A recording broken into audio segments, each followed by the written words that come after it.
Bapulo kalau bersuah orang cadia tidak berbudi.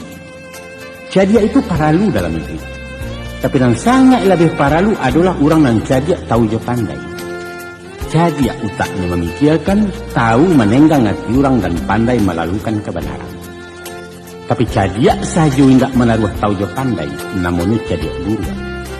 Atau kok cadia inyo nak menjual kok panjang nak melilit tingginya nak main kok. Si bingung mencilok sebatas parut nan sejangka. Tapi mencilok je mantu pena orang maliang ditentukan tua bisa hidup tujuh turunan negara hanya 2 tagar. Guru makan ke murid tada ruang-garuang orang gaeknya. Minyak mamak mahalah kemanakan angku doktor mencakiak pasien hakim menjual undang-undang. Itu fenomena nan acuk basuh ulah cadia tidak bagus.